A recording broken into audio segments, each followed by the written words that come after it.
Good morning or afternoon, nighttime, I don't know, whatever time it is for you. I've been talking with the Father about something, and he and I have talked about this several times, actually. But,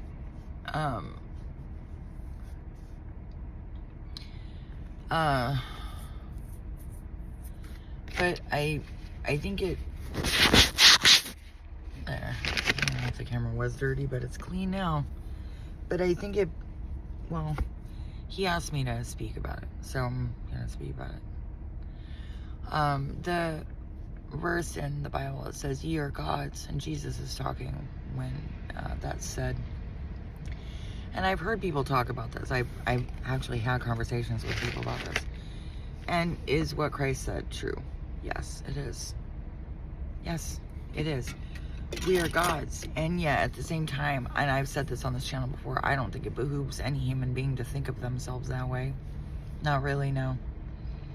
And the reason for that is because, similar to other aspects of human nature, I should say carnal human nature, people want all the perks and not the responsibility. You know, people want all the fun, but not the work. You know, people want people want all of the magical, mystical parts of God, and not the long-suffering, the patience, the just companionship with Him. And one verse, or one thing that comes to mind, is the song Amazing Grace. Through many dangers, toils, and snares I have already come. And the Lord Jesus Christ, like, I don't see how anyone, I genuinely don't. I mean, even in my wildest imagination, I don't see how anyone could come to the realization that they are a God, like, not like God, but lowercase g, a creator, a co-creator with the Lord, with the sovereign Most High God, because there's only one, and do it without Jesus Christ. I think that path would be so fraught with danger. It's not one that I would even want to tread on. I wouldn't even want to try.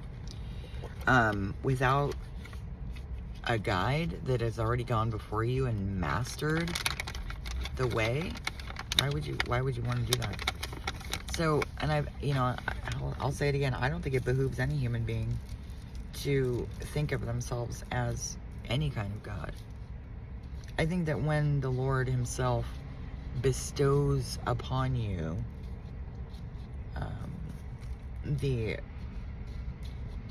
wisdom and grace and his wisdom, His power, His grace, His glory, and brings you into that truth for you, and even, you know, and even in doing so, like, with tremendous amounts of humility, because when we think of ourselves, and I've heard this especially among New Age people, but I've heard this from other people too that are more like in the religious sector of God kind of thing. You're gods. I'm like, yeah, I agree with that, but instantly inside of me, what button that pushes is like, yeah, I don't want that responsibility. No, I'm good. And it's not that I don't want the responsibility, but I don't want the responsibility before I'm prepared for it. I definitely don't want to be put in that situation before God has refined me and done the work in me to the point where He has confidence that I'm ready. Like, I wouldn't even want to step into that. And I've had this conversation with the Father before, and I was just having it a couple minutes ago. And he said, you know, you should talk about this. And I think it does bear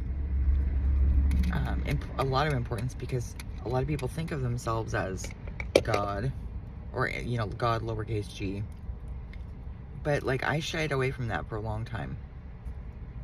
For a very long time. Because I couldn't even get my mouth under control. Like, are you kidding me? I couldn't even control the words coming out of my mouth half the time. And I certainly couldn't control, most of the time, I couldn't control the thoughts in my head. Or I could control them, but, like, not under duress. Not under, like, tremendous upheaval. Like, I would lose it and have full-on fits sometimes. God knows it's true. And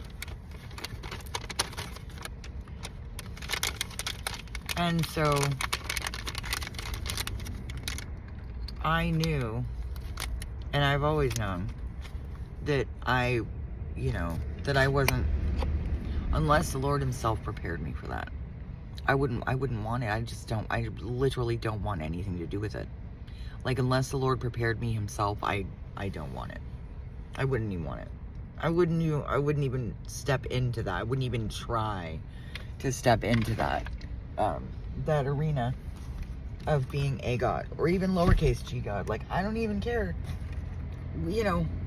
what kind of God. I just don't want, I have never wanted anything to do with that. And when the Lord first started me on this journey, he took me through this whole, year gods thing. I remember him talking to me about it, and I just said, no, I'm not, though. No, I'm not. And I just outright, outright denied it and deflected it, because I didn't want to deal with it. I don't want, I haven't wanted the responsibility, because I knew I wasn't ready. Like,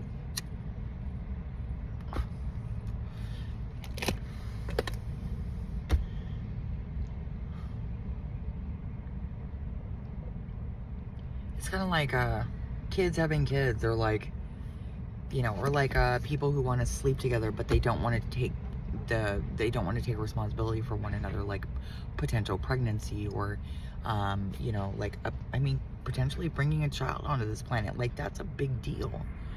And people, confirmation, like, and nobody needed confirmation for that, really. I mean, I don't know. If you do, then I don't know where your head is.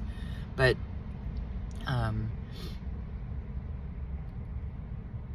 people want to do the fun things. They want to do the easy, what seems easy, the easy part of things, the easy part of the relationship, but they don't want to hang in there. They don't, and God knows that carnal human nature is like that. Everybody wants to be a co-creator with God, or they want to just be God. They think, like, I don't know what that kind of delusion is, but, like, we are definitely not God. There's only one creator, God. But, and one mission that the holy angels come together and work on together, like one timeline with one mission, one, like, mission statement, and when you look at the true nature of walking with Jesus Christ, you start to see really quickly that there's a significant amount of responsibility that goes along with it. I mean, it's fun and it's lighthearted, and God's an excellent companion, the best ever. And still, the gravity, like the supermassive black hole amount of gravity that comes with the responsibility of being a God, lowercase g, is extraordinary. It could crush you easily. And if that were given to any human, of course not a human walking in carnal nature, that would be a disaster, but if that were given to any human, it has to be completely balanced with somebody who's gone before us, somebody who can be a guide, and a guide that can be trusted. Because think about it, like, if you're speaking things into existence, and we all are all the time, but if you're given the true power to wield that, that's a hefty responsibility. It's not just fun and, you know, games and I'm gonna manifest a bunch of great things, you know, because even though, like, and I've thought about this before, like, say you had power over the weather and you could speak beautiful days or storms into existence just with your words, right? Or you could calm a storm. Even calming a storm could have effects on the rest of the planet that you may not even understand.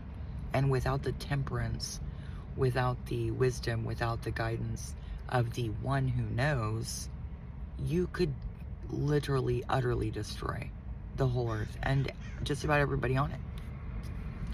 And most humans are wanton, they are impudent, they are impatient, and they will not bow to the glory and the power of the Lord. They won't do it. Or even his guidance. We tend to fall into hubris and think that we know better. And we don't. We never know better. And without the constant companionship and guidance of the Father, I would never even want to think of myself as a God, lowercase g. Never. And that's been one of the things that the Father has talked to me, like I said, several times about. And I always just poo-pooed it. I always just said, you know, Father, I'm not a God. I'm not a lowercase g God. I'm not any kind of God. And he's been bringing it up a lot lately. He's been bringing it up a lot. And it got me to thinking more about it. And I think that anybody who doesn't, you know, who wants to just take this part but not that part, you know, just take the easy but not the hard, and just take the quick fixes and not the long suffering and the faithfulness and the you know, and the patience with the Lord. I don't think anybody, I mean, not that anyone's asking me, but in my heart says that power should not be bestowed upon anybody to be a full co-creator with the Lord unless they understand the magnitude of that responsibility, because that's huge.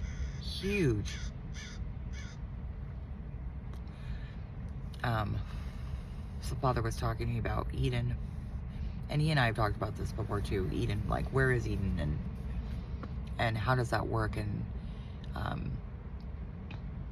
the different realms of, like, heaven and the different dimensions, and he was telling me, well, they're unreachable. It's a density thing, and so when we're in our lower densities, we can't reach them. Like, that's why Eden is hidden from us, is because we fell spiritually. Eden very much is a real place, is a physical place, but it's the condition of our heart that separated us from God, from Eden, and the density of our spirits keeps us from those places.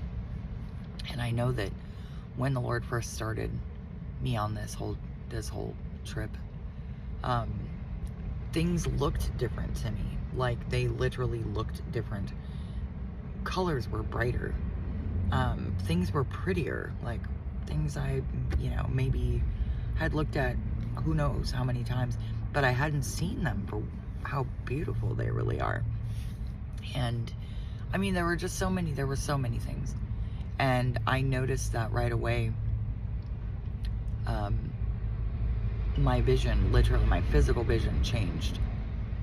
And I could see the beauty in things that I had probably looked at those things, who knows how many times, and I had never really seen it.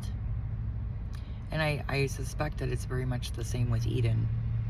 You know, we've looked at these things so many times that we're just not seeing it.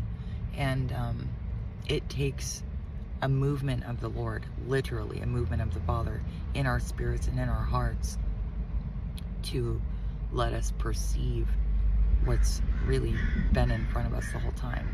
14:44 on the timer. And oh, you're so pretty. So pretty. And to really, you know, if people start out on this whole mission with the Lord and, you know, think about the end result as being God, lowercase g, I think that's a wrong motivation. Like, that's the wrong heart posture to have. Now, if you take that as a very significant amount of responsibility, maybe that's a little bit different for you, but I don't think most people do. I think most people think, oh, wow, I'm God, lowercase g. You know, I'll say it again. I genuinely don't think it behooves any human being to really think of it that way. It's not like a train of thought that does us any good. It tends to lead to pride and hubris and not humility, and not taking in the full extent and amount of responsibility that comes along with that.